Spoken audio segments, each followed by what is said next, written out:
Like children all over the world, these children are enjoying the fun of the seaside here in the Republic of Ghana.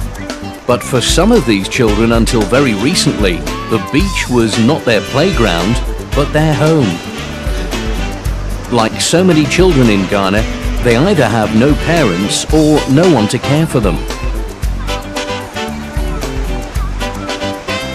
Elizabeth and Mary, like girls all over the world, love to dress up and see themselves in the mirror. But for these two girls, this is the first time that they've had clothes that they can call their own and a wardrobe to store them in. The girls this morning will put their clothes into the cupboard, new clothes.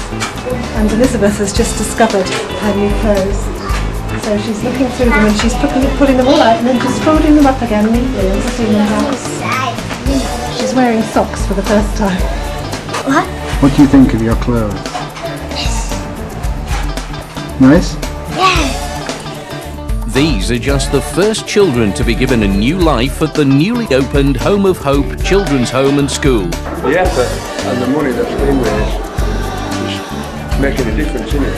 Absolutely unbelievable to see all the kids, actually using the building, using the facility. Right. This wasn't happening last year? Not at all. No. We wondered when it would happen. All the workers here have a real heart for the plight of these destitute children. I love to work here with the children because I have heart for them. Yeah, I love the children. Under the capable hands of Abraham and Martha Lamptey, a settled routine is becoming established.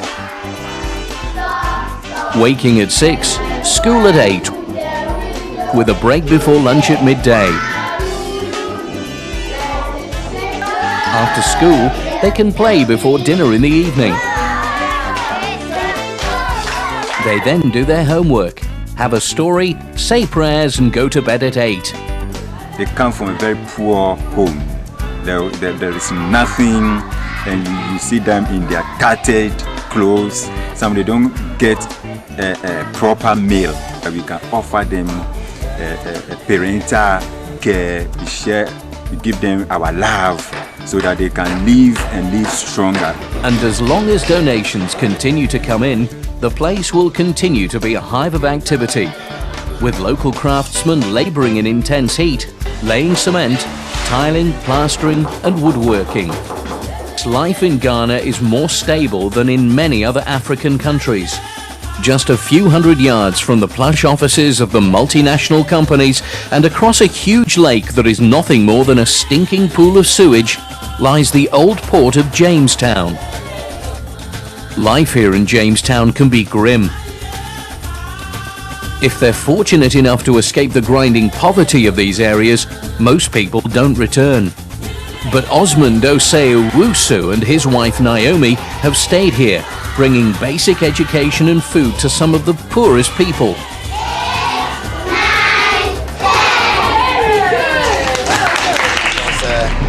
Like I said, most of the churches don't like coming to Jamestown because there's no money.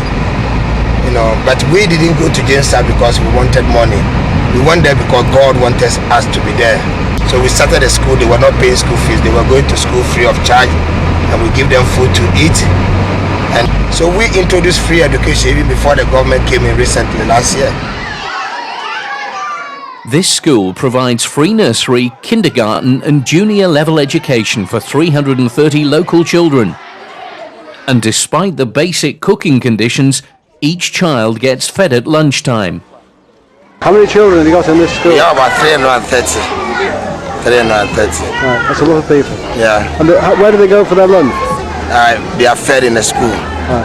Yeah. The Education Department recognises the excellent exam results, and large numbers go on to secondary education. Their enthusiasm, joyful spirit and smart turnout is a moving sight. All the children packed in there and the little ones in the back. They were feeding them, they were laid on the floor asleep. It's absolutely fantastic. Before the sponsorship scheme, Osmond was personally under constant financial pressure because of his determination to look after the children and was often in debt. Now, thanks to the sponsorship scheme, some of the financial burden has been lifted, and sponsors in the UK have the satisfaction of knowing that their money's getting direct to the poorest children in Ghana. Many of the sponsored children are living in foster homes. Whilst welcoming them to their extended family, they'd not be able to feed and clothe them without the money from sponsorship. Sponsors get a letter twice a year from the children and a report once a year from the teacher.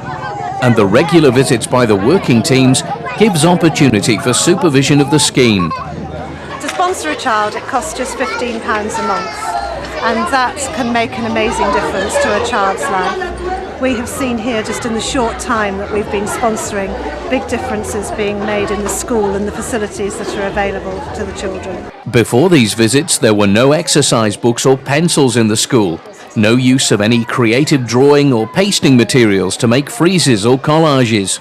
Indeed, there are still only 4 blackboards in use here. As a direct result of the sponsorship program, 4 extra teachers are now working here.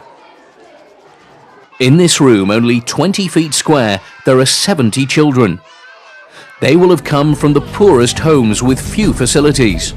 Their clothes pressed smart with irons warmed by cinders. Their meals cooked outside, and their milk distributed in plastic bags. For a number of years, work teams from the UK have visited the site of the home and school in the countryside at Bortianor. In the early days, they dug foundations, built perimeter walls and made the furniture. More recently, it's been painting, site clearing and improvement work. Staff are introduced to modern work practices through seminars and to the organisational skills needed as the project expands. Digging the footings for a climbing frame. They act as catalysts, bringing fresh impetus and specialist skills that enhance the quality of life to make this place more than just a sparse home. No, it wants to be nice for everybody that lives here, really, and a credit to everybody that's worked here. It's a great joy to see the children enjoying their new climbing frame for the first time. The toilets, showers and bedrooms are all built to a standard that reflects the high aspiration of those who have given money to the project down the years. This project now has legs. The dream has become a reality. Needy children are at last being cared for in a secure environment. The team is keen to finish the upper floor of the children's home and to complete the second floor of the school. Any donations will accelerate this work and make a real difference to young homeless girls and boys. Sponsoring a child gives a direct link with an individual, making a difference for them. There are so many calls on our time and money today, but if you're looking to support a worthwhile cause overseas with a good track record of action and accountability, please make contact with us today.